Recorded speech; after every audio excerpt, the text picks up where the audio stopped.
Assalamualaikum warahmatullahi wabarakatuh. Selamat pagi teman-teman. Apa kabarnya hari ini? Alhamdulillah, luar biasa. Tetap semangat. Allahu Akbar. Alhamdulillahirrabbilalamin. Pada kesempatan kali ini kita masih sama-sama diberikan nikmat sehat oleh Allah, sehingga kita masih dapat melaksanakan pembelajaran pendidikan agama Islam seperti biasanya.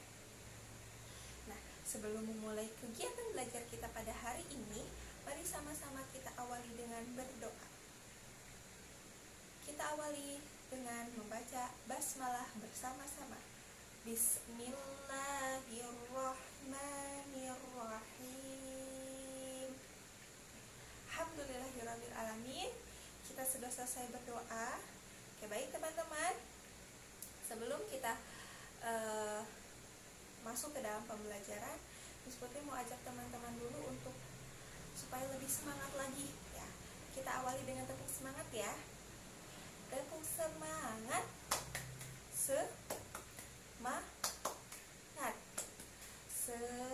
Semangat. Oke, alhamdulillah, mudah-mudahan tepuk semangat tadi bisa membakar semangat teman-teman untuk lebih semangat lagi untuk ketika menyimak pembelajaran. Nah, baik. Pada kesempatan kali ini kita akan masuk ke dalam pembelajaran tema Nabi Muhammad SAW teladanku dengan subtema sikap percaya diri. Nah, di sini teman-teman bisa langsung melihat di buku paket halaman 15. Sebelum masuk ke dalam pembelajaran, Miss Putri akan memperlihatkan satu tayangan video yang berkaitan dengan sikap percaya diri yang dimiliki oleh Rasulullah SAW. Siapa yang mau melihatnya? Penasaran? Oke, baik. Jika penasaran, simak video berikut ini. Kisah Nabi Muhammad Sallallahu Alaihi Wasallam. Perang Fijar. Perang Fijar merupakan peperangan pertama yang diikuti oleh Muhammad saat belum diangkat menjadi nabi. Dikala itu usianya masih 15 tahun. Seperti layaknya pemuda di kalangan Jazirah Arab yang telah tertarik untuk berperang, semangatnya ikut membara. Perang Fijar artinya perang kedurhakaan. Lebih tepatnya, perang yang merusak kesucian bulan suci. Terdapat 4 bulan suci dalam Islam, yaitu Zulqa'dah, Zulhijjah, Muharram, dan Rajab. Sedangkan perang Fijar ini terjadi pada bulan Zulqa'dah yang bertepatan dengan perayaan Uqadz. Tersebutlah seorang laki-laki dari Bani Kinanah bernama Barods bin Qais. Barods adalah seorang pemabuk berat. Tak jarang ia diusir oleh orang-orang dari sukunya sendiri karena gemar berbuat onar. Beruntungnya ada Harb bin Muawiyah dari Bani Quraisy yang baik hati menampungnya. Barods inilah orang yang menyebabkan terjadinya perang Fijar. Suatu ketika, Barods merasa kesal dan iri atas terpilihnya Urwa Ar-Rahal bin Utbah dari Bani Hawazin yang memimpin kafilah dagang milik Nu'man bin Munzir, seorang saudagar kaya raya. Setiap tahunnya, Nu'man bin Munzir selalu mengirimkan rombongan kafilah dari Hiro ke perayaan Uqadz membawa barang dagangan. Kenapa bukan aku yang terpilih? Kenapa jadi Urwa? Lihat saja, aku akan mematahkan lehermu, wahai Urwa. Barods yang emosional tidak bisa mengontrol kemarahannya. Ia pun berencana untuk mencelakai Urwa dalam perjalanan.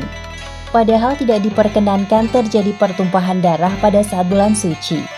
Namun Barods telah melupakan larangan itu dan melancarkan aksinya. Berbekal rasa dengki yang berkecamuk, Barods melancarkan aksinya.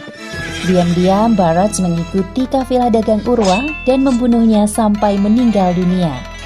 Sebelum Barods melarikan diri, orang-orang terlanjur melihatnya dan mengetahui bahwa yang membunuh Urwa adalah Barods dari Bani Kinanah. Hei, apa yang telah kau lakukan pada pemimpin kami? Berhenti, engkau Barods bukan? Ya, itu Barods, tidak salah lagi. Bani Hawazin yang mendengar kejadian itu tidak terima dengan perbuatan Barods. Fanatik kesukuan inilah yang membuat kemarahan Bani Hawazin semakin besar. Kita harus membuat perhitungan dengan orang-orang Quraisy atas melayangnya nyawa Urwa. Dia sama sekali tidak bersalah. Dia tidak pantas mati di tangan Barat si pemabuk itu. Kita harus secepatnya membuat perhitungan dengan mereka demi kehormatan kabilah kita. Ya, kami setuju. Singkat kata, terjadilah peperangan antara kedua belah kabilah dengan sengit. Bani Quraisy menggabungkan diri dengan Bani Kinanah. Sedangkan dari pihak Bani Hawazin bersatu dengan Bani Qais Ailan.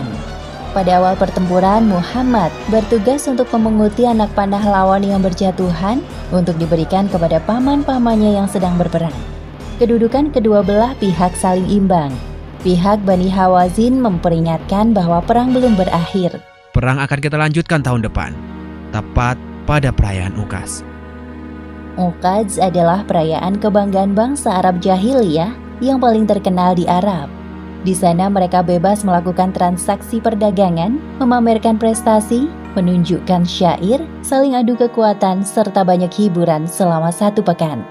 Perayaan Uqadz berlangsung setiap tahun sekali di Al-Atsdiyah, yaitu sebuah daerah di antara Mekah dan Thaif. Orang-orang dari luar Mekah juga banyak yang berdatangan. Biasanya setelah perayaan Uqadz, mereka mengunjungi Ka'bah. Perang Fijar terjadi selama 4 tahun berturut-turut. Setiap hari Muhammad berlatih memanah dan berkuda untuk perlindungan diri dan persiapan perang selanjutnya. Wahai Muhammad, setelah melihat kemampuan memanahmu sekarang ini, engkau boleh ikut bertempur bersama kami. Tapi ingat pesanku, jaga dirimu baik-baik, fokus pada lawan kita dan jangan lupa berdoa. Terima kasih Paman. Aku akan berhati-hati dan terus berdoa kepada Allah Subhanahu wa Ta'ala.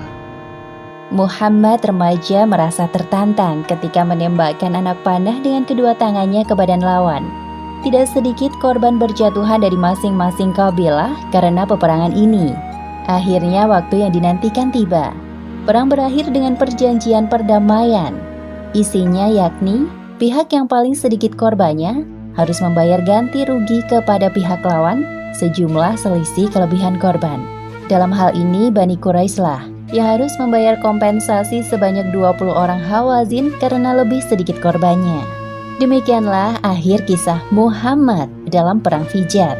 Hikmah yang dapat kita ambil dari kisah ini, pertama, hendaknya kita selalu bersyukur atas apa yang dimiliki agar tidak timbul kedengkian atas pencapaian orang lain. Kedua, jangan melanggar aturan yang telah ditetapkan, karena belum tentu yang kita anggap benar di mata kita, benar menurut Allah Subhanahu wa Ta'ala. Wallahu a'lam bishawab. Oke, baik teman-teman, tadi teman-teman sudah melihat satu tayangan video mengenai sikap percaya diri yang dimiliki oleh Nabi Muhammad SAW. Nah, begitu sangat yakinnya Rasulullah terhadap dirinya sendiri. Nah, baik, mari langsung saja kita akan bahas mengenai tentang sikap percaya diri. Sikap percaya diri itu apa sih sebetulnya teman-teman? Ada yang tahu? Nah, sikap percaya diri secara bahasa memiliki arti sikap yakin atau percaya. Dan secara istilah, sikap percaya diri adalah sikap yang selalu yakin kepada diri sendiri. Jadi sikap yang yakin, sikap yang percaya kepada diri sendiri bahwa dirinya itu mampu melakukan sesuatu. Nah, biasanya orang yang percaya diri ini selalu yakin akan mendapatkan kebaikan dari Allah Subhanahu wa Ta'ala. Jadi dia selalu percaya, selalu menanamkan kepercayaan diri kepada dirinya bahwa dirinya bisa, bahwa Allah juga akan memberikan semua kemudahan kepadanya. Nah, dan sikap percaya diri ini perlu teman-teman ketahui bahwa sikap ini berbeda dengan sikap sombong. Kalau percaya diri itu dia tahu kadar kemampuan dia sendiri. Kalau orang sombong kan dia belum tentu bisa, tapi dia merasa bisa. Nah, jadi sikap percaya diri ini berbeda dengan sikap sombong. Supaya tidak timbul rasa sikap sombong, maka harus dilandasi dengan sikap keimanan kita. Yakin kepada diri sendiri, yakin kepada Allah dapat memberikan kebaikan kepada kita. Nah, kita lanjut ke slide berikutnya. Oke, baik teman-teman. Kalau tadi teman-teman sudah mengetahui manfaat dari kalau teman-teman tadi sudah mengetahui pengertian dari sikap percaya diri, nah berarti manfaatnya apa sih sikap percaya diri itu untuk diri kita? Nah, ternyata sikap percaya diri ini memiliki manfaat. Yang pertama, manfaatnya adalah kita akan menjadi pribadi yang pemberani. Pasti karena kita sudah yakin dengan diri kita, maka kita harus berani, ya kan? Yang kedua, kita mampu menyelesaikan tugas yang diberikan dengan baik. Karena kita tahu kemampuan kita, berarti kita dapat menyelesaikan tugasnya dengan baik. Yang ketiga, kita tahu kemampuan dan kelebihan diri sendiri. Jadi, bukan mengada-ngada, bukan menerka-nerka, bukan karena ingin dipuji oleh orang lain sehingga kita menjadi sombong. Tapi orang percaya diri itu tahu kemampuan dirinya sendiri. Nah, Miss, kalau tadi kan kita sudah membahas manfaat sikap percaya diri. Nah, kalau misalkan aku tidak menerapkan hal itu ke dalam diriku, bagaimana? Apakah aku mendapatkan akibat buruknya dari sikap tidak memiliki sikap percaya diri itu? Iya, bisa jadi. Kenapa? Karena yang pertama, kalau kita tidak memiliki rasa sikap percaya diri, yang pertama adalah kita akan menjadi pribadi yang penakut. Apa-apanya nggak berani, aku nggak berani, jadi akhirnya dia tidak menanamkan kepada dirinya untuk sebagai orang yang pemberani, tapi malah menjadi seorang yang penakut, takut untuk mencoba hal-hal yang baru. Yang kedua, kita tidak mampu menyelesaikan tugas yang diberikan kepada kita karena kita sudah menanamkan kepada diri kita, saya nggak bisa. Nah, berarti itu sudah hilang rasa percaya dirinya. Kemudian yang ketiga, kita tidak tahu kemampuan yang kita miliki karena kita tidak mau mencobanya. Kalau kita mau mencobanya, pasti kita tahu kemampuan diri kita dan kita bisa menanamkan sikap percaya diri. Oke, baik teman-teman, kita lanjut ke slide berikutnya. Tadi teman-teman sudah membahas tentang sikap percaya diri, manfaatnya, akibatnya kita tidak memiliki sikap percaya diri. Nah, dan ternyata sikap percaya diri ini sangat penting untuk kita sebagai seorang muslim karena ada hadis yang menjelaskan tentang sikap percaya diri. Oke. Baik teman-teman, untuk hadis sikap percaya dirinya bisa teman-teman langsung lihat di buku paket halaman 16. Oke, baik, sambil kita sama-sama belajar membaca hadis tentang sikap percaya diri, Miss Putri akan membacakan hadisnya untuk teman-teman. Tolong disimak dengan baik ya. Bismillahirrahmanirrahim.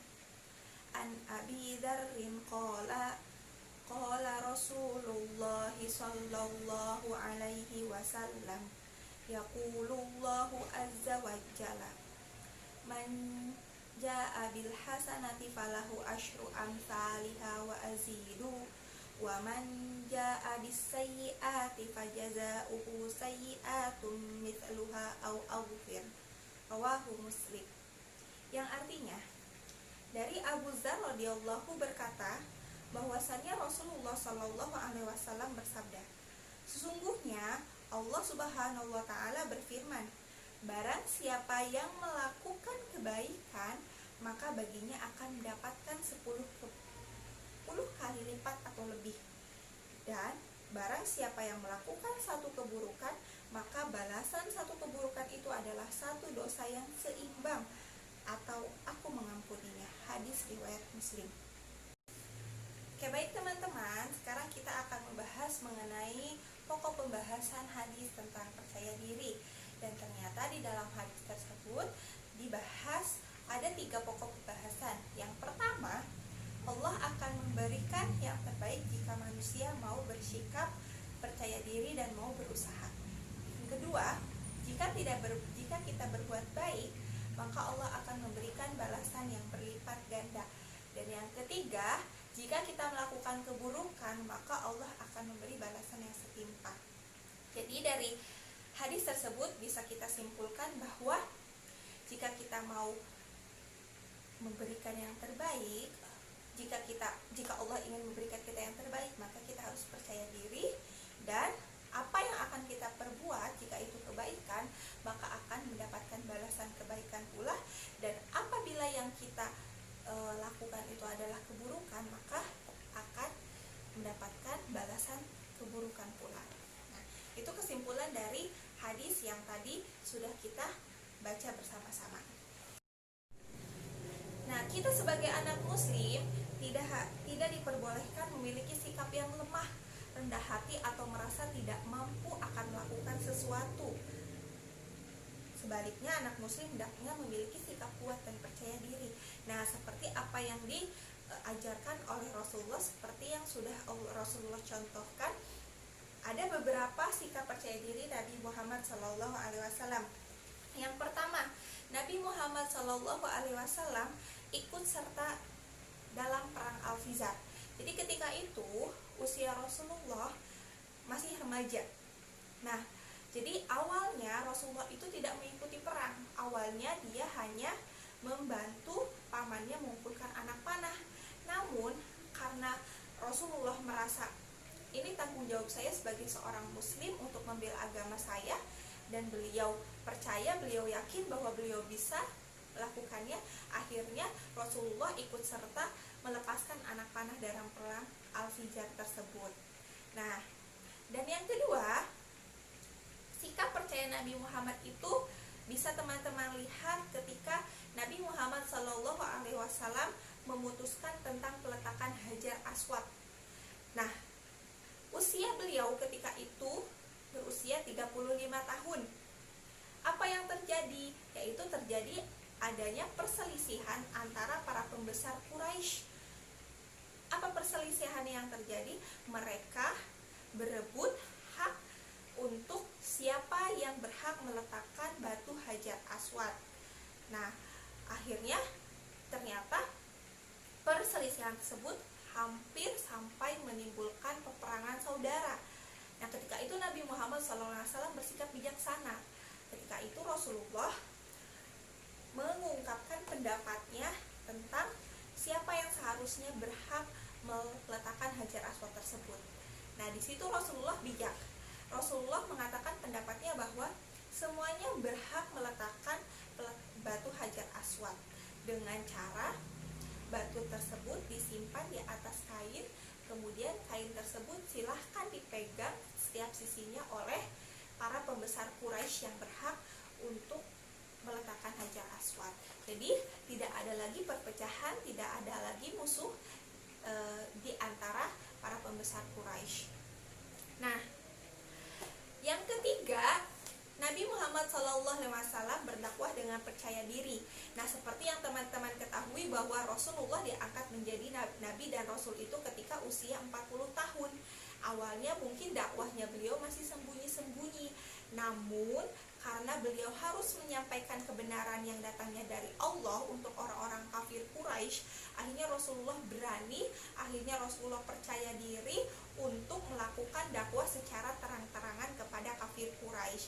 Walaupun respon dari mereka masih kurang baik, tapi karena semangat dan sikap percaya diri Rasulullah, akhirnya Rasulullah bisa diterima oleh orang-orang kafir Quraisy, dan sebagian dari masyarakat kafir Quraisy memeluk dan mengikuti ajaran yang diajarkan oleh Rasulullah SAW. Nah, itu tadi adalah beberapa contoh sikap percaya diri yang Nabi Muhammad SAW sudah dilakukan oleh Rasulullah ketika itu. Jadi kita tinggal menirukan dan mencontohkannya ya. Baik ya teman-teman ya. Nah, sekarang Miss bagaimana sih supaya diriku ini bisa menerapkan sikap percaya diri dalam kehidupan sehari-hari, bisa mencontoh seperti apa yang sudah dilakukan oleh Nabi Muhammad. Oke, baik teman-teman, Miss Putri akan memberikan bagaimana caranya agar memiliki sikap percaya diri. Yang pertama, teman-teman harus bersikap tenang. Harus bersikap tenang. Selain tenang adalah sikap yang perlu dilakukan adalah sungguh-sungguh dan penuh keyakinan. Jadi teman-teman harus bisa meyakinkan diri teman-teman dulu kalau teman-teman itu pasti bisa, dan insya Allah apa yang dilakukan juga akan terasa lebih mudah dan bisa dilewati dengan baik. Kemudian yang kedua, Teman-teman harus selalu berprasangka baik dan memperbaiki diri sendiri. Jadi harus punya prasangka baik nih, saya pasti bisa nih, masa hal seperti itu saya tidak bisa. Jadi apa-apa harus ditanamkan di dalam hati kitanya itu prasangka yang baik dulu. Prasangka yang baik, yakin bahwa kita bisa. Kemudian kita harus memperbaiki diri sendiri. Kalau misalkan dari diri kitanya saja tidak mau menerima masukan atau menerima pelajaran yang baru untuk kita bisa lakukan hal-hal yang baru, maka ya tidak akan ada sikap percaya diri, kecuali kitanya membuka diri kita, memperbaiki diri sendiri untuk mengetahui kemampuan dan kelebihan diri kita. Kemudian yang ketiga, kita tidak bergantung kepada orang lain. Nah, biasanya orang yang percaya diri ini semuanya dilakukannya secara mandiri, secara sendiri, tidak bergantung, tidak mengandalkan, oh iya, nanti ada ayah, nanti ada bunda, aku bisa minta bantuan. Boleh kita meminta bantuan, nah tapi selagi kita masih bisa melakukannya sendiri, kita lakukan dengan sendiri. Seperti itu ya teman-teman ya. Oke, baik teman-teman, mari kita lanjutkan ya. Di slide ini Miss Putri punya beberapa contoh anak muslim yang percaya diri. Misalnya yang pertama, anak yang percaya diri itu pasti selalu berani tampil di depan umum. Jadi kalau misalkan teman-teman pernah tampil di depan umum, baik di depan kelas maupun di panggung, nah berarti teman-teman sudah belajar untuk menjadi anak yang percaya diri. Tinggal dibiasakan saja, tinggal dilanjutkan untuk kedepannya supaya lebih percaya diri lagi. Kemudian yang kedua, anak yang percaya diri berani mengajukan pertanyaan kepada guru. Nah, jadi kalau misalkan teman-teman di kelas guru sedang menjelaskan, selesai menjelaskan teman-teman masih ada yang kurang paham atau kurang jelas, nah silahkan bertanya kepada gurunya. Itu sebagai bentuk rasa percaya diri teman-teman untuk bertanya kepada orang lain di depan umum. Nah, itu ya teman-teman ya. Oke, jadi pembiasaan yang silahkan teman-teman lakukan di rumah dalam kehidupan sehari-hari, yaitu teman-teman harus membiasakan yang pertama, yakin dengan kemampuan yang kamu punya. Tuh pasti harus yakin kuncinya. Yang kedua, yakin bahwa Allah akan memberikan kebaikan kepada hambanya yang soleh. Dan yang ketiga, jika kamu bersikap demikian, maka sikap percaya diri akan tumbuh dalam dirimu. Nah, kalau teman-teman ingin menjadi anak yang percaya diri, maka biasakan ketiga sikap tadi. Mudah-mudahan teman-teman bisa membiasakannya, dan sikap percaya diri itu semakin hari semakin tumbuh dan menjadikan teman-teman orang-orang yang percaya diri dan orang-orang yang sukses. Nah, sekarang Miss Putri punya memberikan kesempatan kepada teman-teman untuk melakukan ayo berlatih. Apa itu yang harus teman-teman lakukan? Yang pertama, teman-teman harus menulis hadis yang sudah tadi kita bacakan, yaitu hadis tentang percaya diri pada buku tugas teman-teman. Kemudian nanti teman-teman melafalkan hadis tentang sikap percaya diri itu dengan baik dan benar. Kan tadi sudah ditulis tulisannya yang rapi supaya teman-teman bisa bacanya. Ya, bisa ya, supaya teman-teman juga, oh iya ternyata percaya diri itu ada hadisnya, bukan hanya sekedar kita harus percaya diri. Nah, tidak ya teman-teman ya. Oke, baik. Sekarang kita langsung saja ambil kesimpulan dari apa yang sudah kita pelajari dari awal, yaitu dari sikap percaya diri, dari pengertian sikap percaya diri, di mana sikap percaya diri ini memiliki dua pengertian menurut bahasa, artinya percaya dan yakin. Sedangkan secara istilah sikap percaya diri itu adalah sikap yakin dan percaya kepada kemampuan diri sendiri, ya. Dan biasanya orang yang percaya diri pasti percaya bahwa Allah akan memberikan kebaikan kepadanya. Dan biasanya orang yang percaya diri itu tahu akan kemampuan dan potensi yang dimiliki oleh dirinya sendiri, sehingga menjadikan dirinya tidak sombong. Oke, tadi juga teman-teman sudah membahas tentang hadis sikap percaya diri, di mana di hadis tersebut dijelaskan ada 3. Yang pertama, bahwa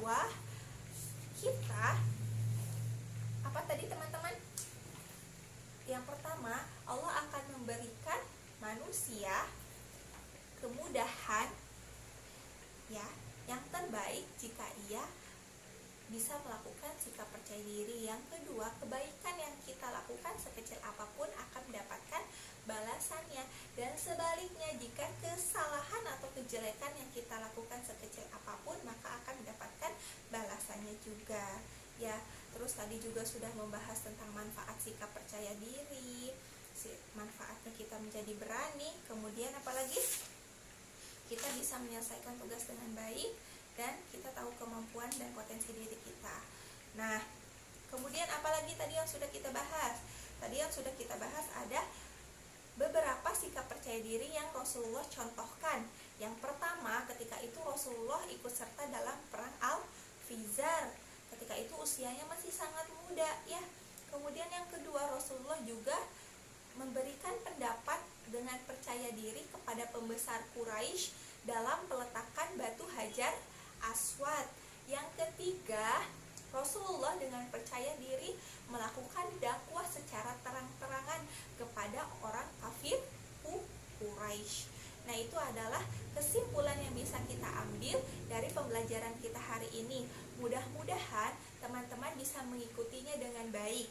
Dan untuk lebih jelasnya, silahkan teman-teman bisa mereview materi yang sudah ada di buku paket dari halaman 15 sampai dengan halaman 18 ya. Oke, baik teman-teman, sampai di sini ada yang mau ditanyakan? Bagaimana pembelajaran hari ini, sudah bisa mengikuti dengan baik ya? Alhamdulillahirabbil alamin. Baik, jika ada yang perlu ditanyakan lebih lanjut, mungkin nanti bisa dilanjutkan di pertemuan berikutnya, atau teman-teman bisa lakukan secara pribadi kepada Miss Putri. Nah, baik teman-teman, jika memang tidak ada yang ditanyakan dan tidak ada yang perlu dijelaskan kembali, mudah-mudahan apa yang kita pelajari hari ini bermanfaat. Dan mari kita sama-sama akhiri pertemuan kita hari ini dengan membaca hamdalah. Alhamdulillahirabbil alamin. Sekian yang dapat Miss Putri sampaikan, kurang lebihnya mohon maaf. Wabillahi taufiq wal hidayah. Wassalamualaikum warahmatullahi wabarakatuh.